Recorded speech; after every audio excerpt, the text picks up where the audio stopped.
Hi friends, welcome to எஸ்மா சமையல். இன்றைக்கி நம்ம வீடியோவில் பார்க்க போகிற ரெசிபி என்னென்னா சூப்பரான கல்யாண வீட்டு உருளைக்கிழங்கு பட்டாணி மசாலா. அதை எப்படி செய்யலான்னு பார்க்கலாங்க. அதுக்கு முன்னாடி இது வரைக்கும் நீங்கள் நம்ம சேனலை சப்ஸ்கிரைப் பண்ணலைன்னா சப்ஸ்கிரைப் பண்ணிவிட்டு பக்கத்தில் இருக்க பெல் ஐக்கானை கிளிக் பண்ணி ஆள் கொடுத்துடுங்க. அப்போ தான் நாங்கள் போடுற வீடியோஸ் எல்லாமே உங்களுக்கு உடனுக்குடனே நோட்டிஃபிகேஷனாக வரும். வாங்க வீடியோக்குள்ளே போகலாம். கடாயில் கொஞ்சமாக எண்ணெய் விட்டுக்கலாம். எண்ணெய் காஞ்சதுக்கப்புறம் அரை ஸ்பூன் அளவுக்கு சோம்பு சேர்த்துட்டு, சோம்பு பொரிஞ்ச உடனே 2 மீடியம் சைஸ் வெங்காயம், கருவேப்பிலை 2 கொத்து சேர்த்து நல்லா வணக்கிக்கலாம். வெங்காயம் வணக்கும்போது அடுப்பை மீடியம் ஃப்ளேம்லேயே வச்சு வணக்குங்க.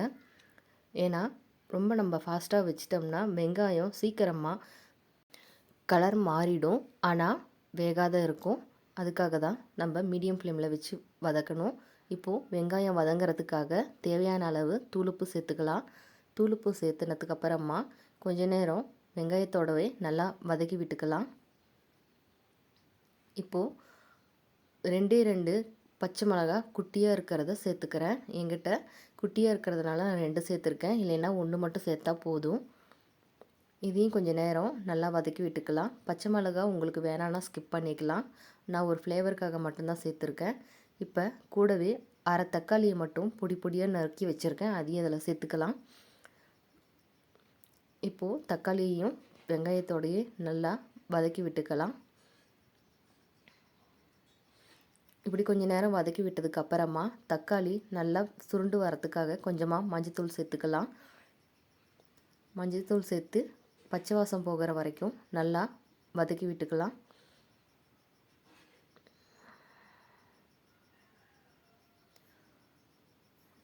கொஞ்ச நேரம் நல்லா இது வதங்கி பச்சை வாசம் போனதுக்கு அப்புறமா அரை கிலோ உருளைக்கிழங்க தோல் சீவி சின்ன சின்னதாக நறுக்கி வச்சுருக்கேன். கூடவே அரை டம்ளர் அளவுக்கு பச்சை பட்டாணி எடுத்து வச்சுருக்கேன். ரெண்டையும் இதில் சேர்த்துக்கலாம். ரெண்டையும் சேர்த்துனதுக்கு அப்புறமா இதை நல்லா வதக்கி விட்டுக்கலாம் கொஞ்சம் நேரம். பாருங்கள், இந்த மஞ்சத்தூள், தக்காளி, வெங்காயம் எல்லாமே நல்லா கிழங்கோட மிக்ஸ் ஆகி வர வரைக்கும் வதக்கி விட்டுக்கலாம். அதுக்கப்புறமா கிழங்குக்கு தேவையான தூளுப்பு சேர்த்துக்கலாம். 1 ஸ்பூன் அளவுக்கு சிக்கன் மசாலா சேர்த்துக்கலாம். அரை ஸ்பூன் அளவுக்கு கரம் மசாலா சேர்த்துக்கலாம். கூடவே அரை ஸ்பூன் அளவுக்கு மிளகாய்த்தூள் சேர்த்துக்கலாம். உங்களுக்கு எந்த அளவுக்கு காரம் வேணுமோ அந்த அளவுக்கு நீங்கள் மிளகாய்த்தூள் சேர்த்துக்கலாம். இப்போது எல்லாத்தையும் கொஞ்சம் நேரம் எண்ணெயிலேயே நல்லா பிரட்டி விட்டுக்கலாம். இந்த மசாலா தூள் எல்லாமே பச்சை வாசம் போகிற வரைக்கும் கொஞ்ச நேரம் கிழங்கோடையே நம்ம எண்ணெயில் பிரட்டி விட்டுக்கலாம். பாருங்கள், இந்த அளவுக்கு நல்லா மசாலா உருளைக்கிழங்கோட நல்லா மிக்ஸ் ஆகி வரணும். அந்த அளவுக்கு நல்லா அடுப்பை சிம்லேயே வச்சு வதக்கி விடுங்க. இந்த அளவுக்கு வதங்கினதுக்கு அப்புறமா ஒரு 1/4 டம்ளர் அளவுக்கு தண்ணி சேர்த்துக்கலாம். அப்போது கிழங்கும் பட்டாணியும் நல்லா மசாலாவோடு சேர்ந்து வெந்து வரத்துக்கு கரெக்டாக இருக்கும். தண்ணி ரொம்ப ஜாஸ்தியாக ஊற்றிட வேணாம். 1/4 டம்ளர் அளவுக்கு ஊற்றுனீங்கன்னா போதுமானதாக இருக்கும். இப்போ இதை நல்லா பிரட்டி விட்டுட்டு தட்டு போட்டு நல்லா மூடி வச்சுக்கலாம். அப்பப்போ கொஞ்சம் திறந்து பார்த்து கிளறி விட்டுக்கலாம்.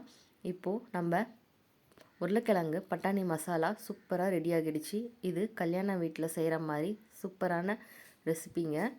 கண்டிப்பாக உங்கள் வீட்டில் ட்ரை பண்ணி பாருங்கள். இந்த வீடியோ உங்களுக்கு பிடிச்சிருந்ததுன்னா லைக், ஷேர், சப்ஸ்கிரைப் பண்ணுங்கள். தேங்க்ஸ் ஃபார் வாட்சிங் மை வீடியோ.